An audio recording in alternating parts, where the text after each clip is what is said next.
Hello dragon ball fans. तो कैसे हैं आप सब लोग। आपका स्वागत है आपके अपने चैनल डीवी फोर्स में। सो गाइस फाइनली आज मैं लेके आ चुका हूँ ड्रैगन बॉल की न्यू सीरीज जो कि फैन मेड है और मैंने खुद लिखी है। और गाइस आई होप आप लोगों को स्टोरी बहुत ही ज़्यादा पसंद आएगी। सो बिना किस तरीके चलिए वीडियो को शुरू करते हैं। तो दोस्तों इस कहानी की शुरुआत होती है टूर्नामेंट ऑफ पावर के बाद। टूर्नामेंट ऑफ पावर को खत्म हुए एक काफी अच्छा खासा समय बीत चुका था और यूनिवर्स 7 के सारे जी वॉरियर्स ने इस टूर्नामेंट ऑफ पावर को जीत लिया था अपने अच्छे कोऑर्डिनेशन के कारण।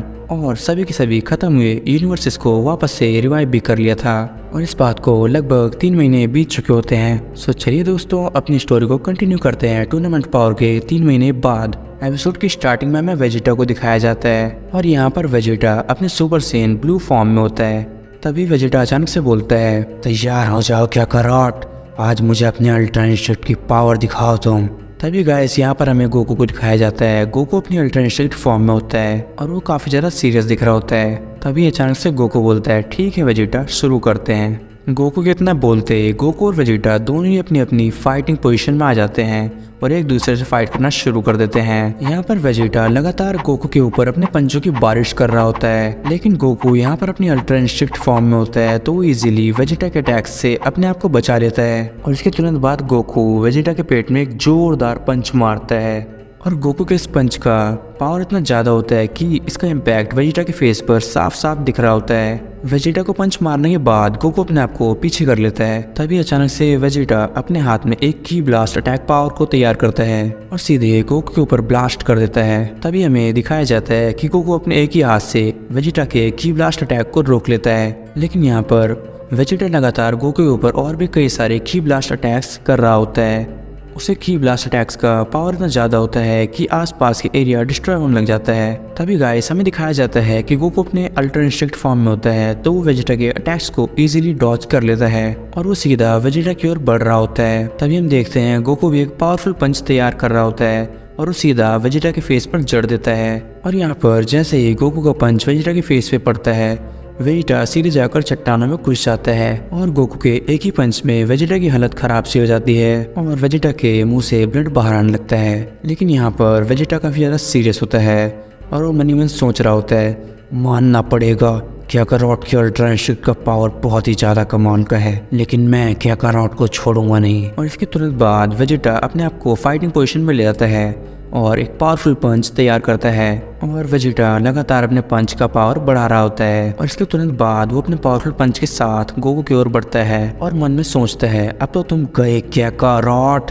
तभी हमें दिखाया जाता है कि अचानक से गोकू सीधे वेजिटा के सामने आ जाता है। वेजिटा गोकू की स्पीड देखकर काफी ज्यादा हैरान हो जाता है और अपने आप को पीछे की ओर करता है, लेकिन इससे पहले कि वेजिटा अपने आप को पीछे की ओर कर पाता गोकू उसके फेस पर एक जोरदार किक जड़ देता है और गोकू की इस किक का पावर इतना ज्यादा होता है कि जैसे ही किक वेजिटा को लगती है वेजिटा एक बार फिर से जाकर चट्टानों में घुस जाता है। और इसके तुरंत बाद वेजिटा सोचता है, नालायक है मुझ पर, मैं जब भी इस क्या करॉट को पीछे छोड़ने की कोशिश करता हूँ ये क्या करॉट मुझसे आगे निकल जाता है।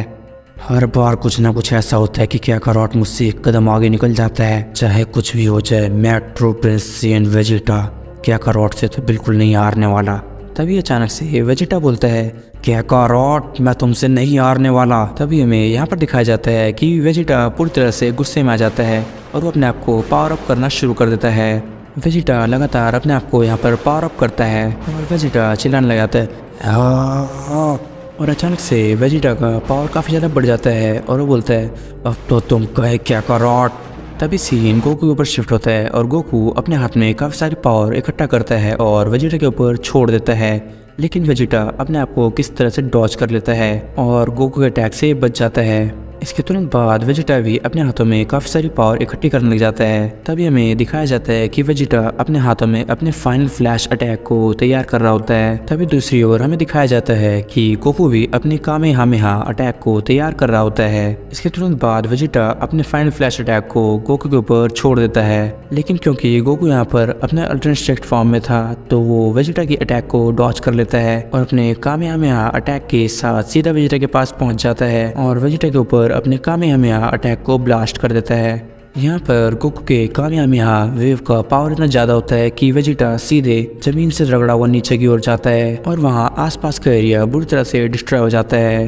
तभी हमें दिखाया जाता है कि वेजिटा बुरी तरह से जमीन पर पड़ा होता है और उसकी हालत काफी खराब हो चुकी होती है। और यहाँ पर वेजिटा धीरे धीरे खड़ा होने की कोशिश करता है। जैसे जैसे वेजिटा अपने आप को खड़ा करता है और वेजिटा मन ही मन सोचता है, क्या कारोट ने अभी तक अपने अल्ट्रा इंस्टीट्यूट को पूरी तरह सीखा भी नहीं है, फिर भी उसका पावर इतना ज्यादा है, मुझे यकीन नहीं हो रहा है। आखिर ये क्या कारोट बना किस चीज का है, ये हर बार मुझे सरपास कैसे कर देता है। तभी अचानक से सीन गोकू पर शिफ्ट होता है और गोकू वेजिटा के पास आ जाता है और अचानक से ही अपनी अल्ट्रा इंस्टिंक्ट फॉर्म से अपने नॉर्मल फॉर्म में आ जाता है और हंसते हुए बोलता है, वेजिटा तुम ठीक तो हो ना, तुम्हें ज़्यादा चोट तो नहीं आई। तभी वेजिटा गोकू को देखता है और बोलता है, हंसना बंद करो क्या कारोट। लेकिन यहाँ पर गोकू के ऊपर वेजिटा की बातों का कुछ खास असर नहीं पड़ा होता है और गोकू बोलता है, थैंक्स वेजिटा मेरे साथ प्रैक्टिस करने के लिए। और वेजिटा गोकू की बातों को सुनकर बोलता है, क्या कारोट, आज तो तुम अपनी अल्ट्रा इंस्टिंक्ट फॉर्म की वजह से आगे हो, लेकिन मैं जल्दी इसका तोड़ निकाल लूँगा और तुम्हें सरपास कर दूंगा। तभी गोकू बोलता है, मुझे इंतजार रहेगा वेजिटा, मैं भी यही चाहता हूँ कि तुम मुझे सरपास करो और मैं अपने आप को स्ट्रांग बनाने के लिए अपने आप को फोर्स कर सकूँ। अचानक से गाइस यहाँ पर सीन चेंज होता है और हमें दिखाया जाता है लॉर्ड वीरस के प्लेनेट को। धीरे धीरे हमें उस प्लेनेट के पास ले जाया जाता है कि तभी हमें दिखाया जाता है वहाँ पर वीस गोकू और वेजिटा की फाइट को ही देख रहा था और वीस के साथ यहाँ पर होते हैं लॉर्ड वीरस और वो भी गोकू और वेजिटा की फाइट को ही देख रहे होते हैं। तभी वीस अचानक से बोलता है, लॉर्ड वीरस मुझे लगता है कि जल्दी गोकू आपको सरपास कर देगा अगर वो लगातार ट्रेनिंग करता रहे तो, और हो सकता है कि वो एक दिन हमारा नया गॉड ऑफ डिस्ट्रक्शन भी बन जाए। लॉर्ड वीरस यहाँ पर ये सब सुनकर बोलते हैं, मुझे नहीं लगता वीस कि गोकू कभी भी मेरे लेवल तक पहुँच सकता है, अगर वो गलती से भी मेरे लेवल तक आने की कोशिश करेगा तो मैं पहले ही उसे खत्म कर दूंगा।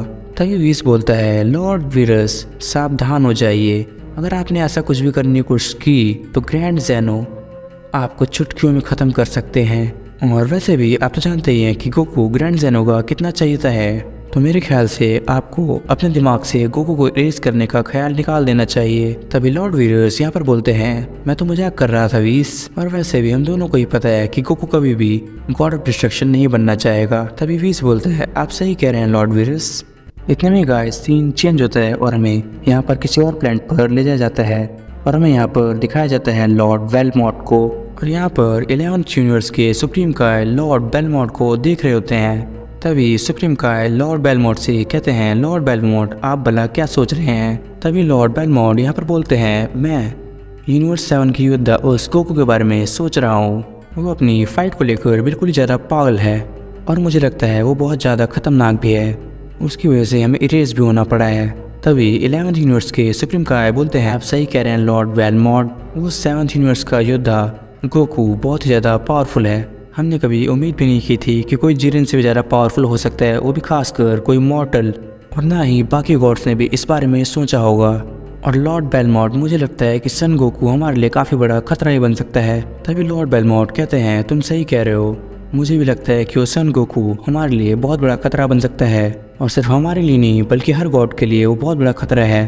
और इस बात में कोई शक नहीं है, बाकी गॉड्स को बहुत ज़्यादा बुरा लगा होगा जब वो ज़ेनोसामा के हाथ मरे होंगे। इसके बाद लॉर्ड बेलमॉट बोलते हैं, मुझे वीरस से बात करनी चाहिए, कहीं ऐसा ना हो कि इस मॉडल की वजह से कल को ज़ेनोसामा फिर से हमें ख़त्म कर दे और इस बार शायद हमें हमेशा हमेशा के लिए ख़त्म होना पड़े। तभी हमें दिखाया जाता है कि लॉर्ड बेलमॉट के फेस पर एक अजीब सी स्माइल आ जाती है और वो मन ही मन बोलते हैं, अब तो तुम गए सन गोकू। तभी अचानक से ये सीन शिफ्ट होता है और हमें वीरस के प्लेनेट पर ले जाया जाता है और यहाँ पर वीरस बोलता है, लॉर्ड वीरस आपके लिए कॉल है।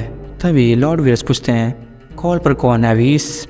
वीस बोलता है, लॉर्ड वीरस कॉल पर 11th यूनिवर्स के लॉर्ड बेलमॉट हैं। तभी वीरस बोलता है, वीस मैं बात कर लूँगा, तुम कुछ देर के लिए फ़िलहाल मुझे अकेला छोड़ दो। इसके बाद वीस बोलता है, ठीक है लॉर्ड वीरस, और वीस वहाँ से चला जाता है। तभी लॉर्ड वीरस बोलते हैं, बोलो वेलमॉट क्या बात है, तुमने मुझे कॉल क्यों किया? तभी वेलमॉट बोलता है, वीरस तुम्हें नहीं लगता तुम्हारी यूनिवर्स का वो योद्धा सन गोकू बहुत ही ज़्यादा पावरफुल है, और वो टूर्नामेंट ऑफ पावर में अपनी पावर ऐसे बढ़ाया जा रहा था जैसे वो दुनिया में सबसे पावरफुल है। और वीरस मुझे लगता है गोकू इस वक्त लगातार बहुत ज़्यादा ही पावरफुल होता जा रहा है, और अगर ऐसे ही चलता रहा वीरस तो वो दिन दूर नहीं है कि हमें एक मॉडल के सामने अपना सर झुकाना पड़ेगा और ज़ेनोसामा की तरह उस मॉडल की भी सारी बात सुननी पड़ेगी। और वीरस तुम तो जानते ही हो कि गोकू ज़ेनोसामा का भी कितना चाहता है, कहीं ऐसा ना हो कि कल को गोकू के चक्कर में ज़ेनोसामा हमें ये रेस कर दें। तो वीरस मुझे लगता है मुझे और 2 वॉर्स को जाकर गोकू को ख़त्म कर देना चाहिए। तभी वीरस बोलता है ठीक है तुम ऐसा कर सकते हो, लेकिन अगर ग्रैंड ज़ेनो को पता चला तो तुम्हें ख़त्म कर देंगे। तभी लॉर्ड बेलमोट कहते हैं इसकी चिंता तुम मत करो वीरस, मैं उसे संभाल लूँगा, बस तुम ये बात किसी को बताना मत। ग्रैंड ज़ेनो को इसके बारे में बिल्कुल ही पता नहीं चलेगा और मेरा काम भी जल्दी ख़त्म हो जाएगा। और जैसे ही मैं गोकू को ख़त्म कर दूंगा मैं तुम्हें कॉल करके बता दूंगा। तभी वीरस बोलता है ठीक है जैसे तुम्हें सही लगे। इसके बाद लॉर्ड वीरस और लॉर्ड बेलमोट की कॉल यहीं पर ख़त्म हो जाती है और इसके तुरंत बाद यहाँ पर लॉर्ड वीरस बोलते हैं ये तो बहुत ही बेवकूफ़ है, अगर ज़ेनो-सामा को यहाँ पर जरा सा ही पता चला कि ये सब इसका किया हुआ है तो वो इसे ख़त्म कर देंगे और साथ ही साथ इसके यूनिवर्स को भी ख़त्म कर दिया जाएगा। पर खैर मुझे इससे कोई फ़र्क नहीं पड़ता क्योंकि ये बेलमोट भी मेरे किसी काम का नहीं है। और उसकी बात तो सच ही है, गोकू हमें कभी भी सरपास कर सकता है और क्या पता वो ग्रैंड ज़ेनो को भी सरपास कर दे और हो सकता है कि गोकू कल को हमारे लिए एक बड़ा खतरा साबित हो। तो चलिए दोस्तों आज के इस एपिसोड को यहीं ख़त्म करते हैं। और यार अगर आपको वीडियो पसंद आया तो वीडियो को लाइक शेयर एंड कमेंट जरूर करें। Next part is coming soon, बहुत ही जल्दी आने वाला है next part. Till then bye bye, take care.